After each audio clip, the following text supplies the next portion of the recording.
Assalamualaikum dan salam sejahtera semua. Kami daripada APG Kampus Darul Aman ingin berkongsi tentang kajian kami, iaitu kajian perbandingan ciri-ciri fitur pelantar pembelajaran dalam talian dalam pembinaan model pembelajaran digital. Penulis untuk kajian ini daripada saya ialah Muhammad Fariduddin, Azman Fadil, Ahmad Raji Harun dan Tuan Rosdan dan Tuan Muda. Kita lihat pengenalan tentang kajian ni. Jadi salah satu transformasi KPN adalah melibatkan elemen TMK, dan kejayaan transformasi PPM ni amat bergantung kepada tahap pengetahuan dan kemampuan guru dalam mengintegrasikan TMK. Dan masalah pandemik yang berlaku sekarang dan PKP yang berlaku sekarang sebenarnya telah membantu uh, merangsang penggunaan alat TMK dan pelaksanaan PDP dalam talian. Jadi tak ada masalah bagi guru-guru ni untuk menghadapi sebenarnya penggunaan pembelajaran dalam talian. Dalam kajian kami ni, kami melibatkan beberapa teori dan model. Antara kerangka model yang kami telah jadikan sebagai panduan ialah model TPACK. Model TPACK ni merupakan satu model yang mengintegrasikan TMK dalam PDP yang melibatkan pedagogi, kandungan dan teknologi yang digabungkan sekali. Sumber oleh Coelho Mishra 2006.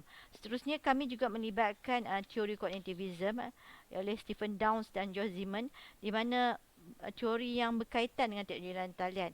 Dan terdapat prinsip yang dalam kognitivism yang biasa digunakan ialah seperti uh, pembelajaran dan pengetahuan ini diperoleh daripada kepelbagaian pendapat, dan proses pembelajaran ini adalah melibatkan hubungan nod atau kita sebut connecting the dots, dan pembelajaran boleh diperoleh melalui peralatan, dan keupayaan untuk mencari maklumat adalah lebih penting daripada mengetahui maklumat.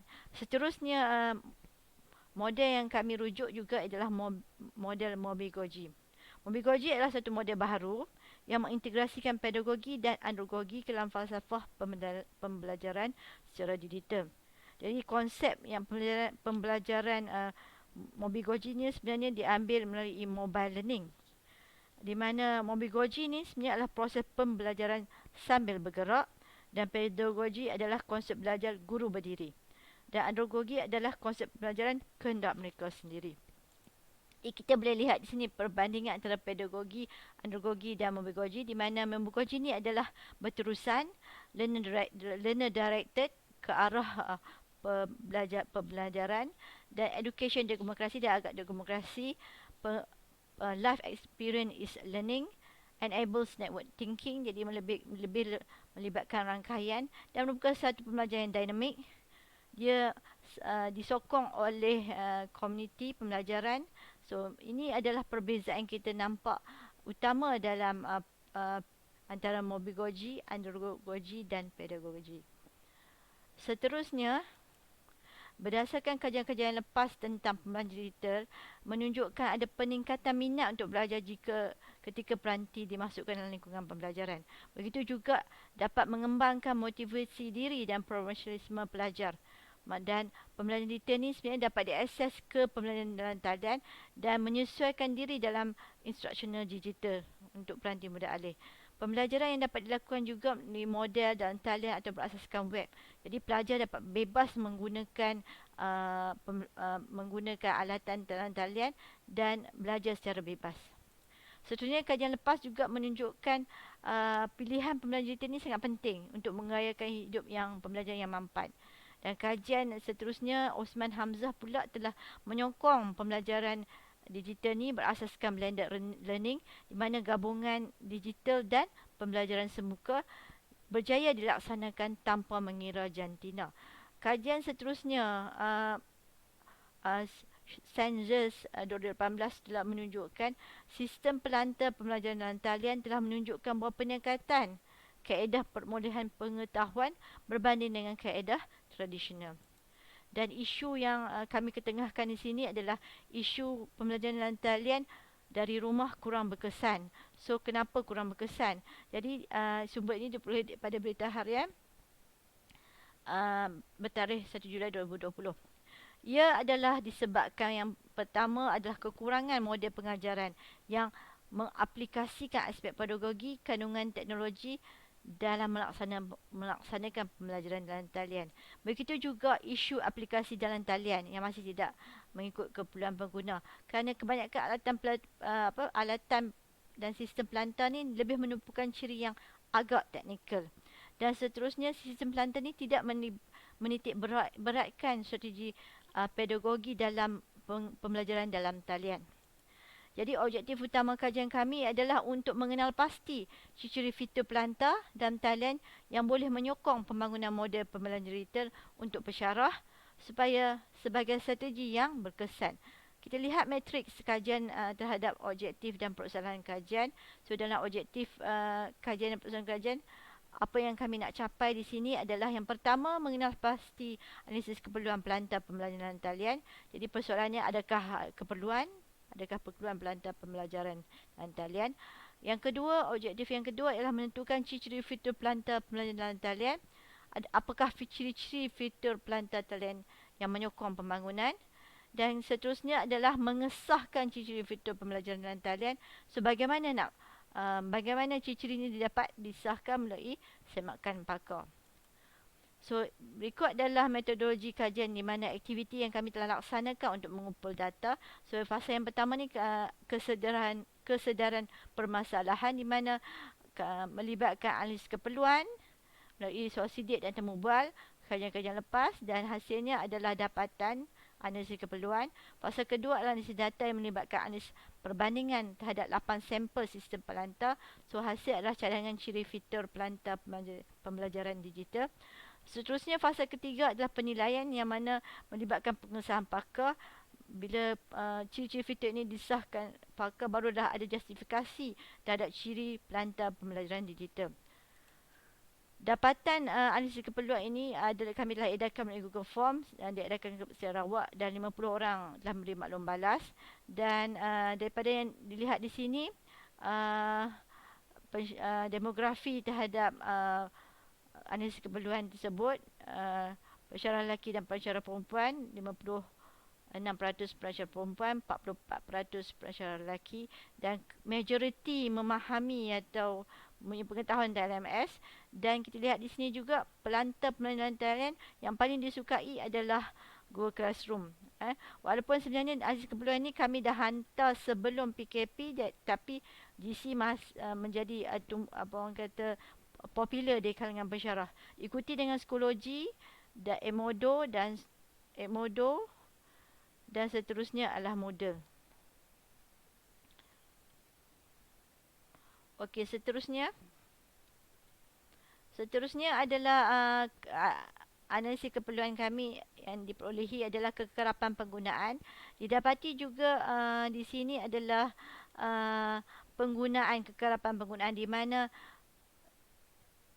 terdapat 20%. Jadi di sini sebab bukan menjadi satu kewajipan pensyarah untuk menggunakan sebelum PKP, jadi hanya 20% yang menggunakan pembelajaran talian. Ikuti dengan 42% minggu sekali, sebulan sekali 24%.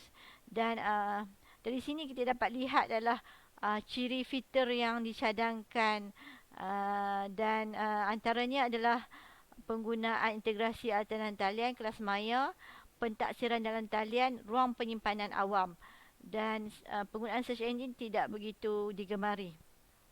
Sebab kita dah ada banyak search engine. Seterusnya, dapatan temu bual dalam fasa yang pertama ini telah menunjukkan majoriti bersetuju memilih Google Classroom. Kami telah menemu bual sebanyak 7 orang responden di mana didapati mereka menggemari penggunaan pelantar Google Classroom. Jadi cuma ada penambahbaikan dalam fitur yang perlu diambil kira. Seperti contohnya ada diperlukan juga fitur untuk submenu, rekod kehadiran, integrasi animasi, rekod tempoh penggunaan. Seterusnya adalah fasa yang kedua di mana analisis perbandingan telah berlaku, di mana kami telah memilih 8 sampel yang terdiri daripada sistem pelantar dan alatan talian, Edmodo, Google Classroom, Schoology dan Moodle, Socrative, Cross, Dojo, Blandspace dan Padlet. Ini adalah alatan. So di sini dapat untuk memilih ciri-ciri yang ada bagi setiap setiap sistem pelantar dan alatan ni ditandakan di sinilah, dan indikator penggunaan ciri filter ni ada satu jadual di sini di mana 0 hingga 2 ciri ni boleh digugurkan sebab kebanyakan daripada kajian tidak menggunakan ataupun mempunyai ciri tersebut, dan hanya satu saja di sini yang ditolak, iaitu kelas maya secara nyata. Okey, tak banyak sistem pelantar atau alatan yang mempunyai kelas maya ni. Seterusnya setelah ciri-ciri ini telah dianalisis dan hasil hanya satu saja yang ditolak, kami telah mendapatkan pengesahan pakar, 3 orang pengesahan pakar, 2 daripada APIG dan 1 daripada pensyarah USM, di mana terdapat 11 ciri yang telah disahkan, iaitu yang pertama mempunyai ciri keselamatan login pengguna, yang kedua membolehkan komunikasi dengan guru, yang ketiga membuat perkongsian bahan pada bila masa, yang keempat menghasilkan laporan penggunaan, kelima membolehkan penggunaan dalam berbagai bentuk, yang keenam mengintegrasikan aplikasi yang lain, yang ketujuh melaksanakan pentaksiran dalam talian, ada semak tugasan dan sebagainya, yang ke-8 membolehkan pemindahan kepada format yang boleh dibaca, contohnya boleh download dalam bentuk Word atau Excel, yang ke-9 melaksanakan peer teaching dengan masukkan co-teacher, yang ke-10 membuat simpanan data dalam bentuk cloud storage yang tidak terhad dan sepusat, dan yang ke-11 pengurusan tugasan yang efisien.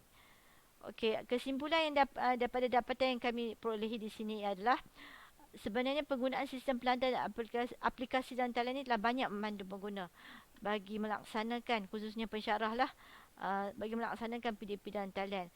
Namun kekangan ciri-ciri filter ni telah menghadkan kelancaran proses PDP.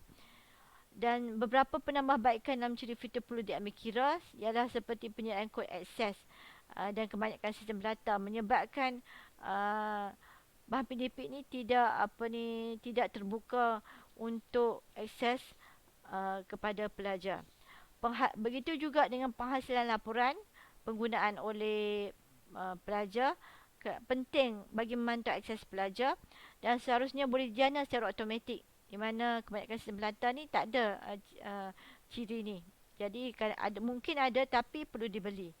Seterusnya penggunaan kelas maya atau video conferencing dalam sistem pelantar mungkin daripada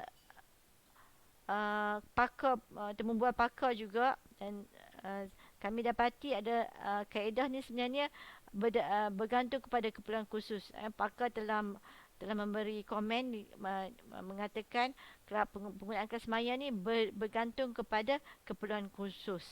Seterusnya pelaksanaan pengajaran secara co-teach ni telah digunakan dalam kebanyakan institusi pendidikan. Jadi untuk tujuan pemantauan, pengajaran pembasahan atau peer teaching. Jadi sebenarnya penting juga untuk melibatkan kepakaran dalam bidang masing-masing, dapat meningkatkan kualiti pengajaran dan penyuburan ilmu pengetahuan. Jadi kepentingan kajian ini bagi kami adalah kepada pensyarah khususnya sebagai panduan strategi PDP dan talian. Begitu juga dengan melihat feature yang mesra pengguna bagi pelajar, dan kesemua ciri yang kami cadangkan ini dapat menyokong pembinaan model sebagai kajian masa hadapan dan panduan kepada pembangunan LMS di IPG atau IPT. Itu sahaja perkongsian daripada kami. Terima kasih. Sekian, terima kasih.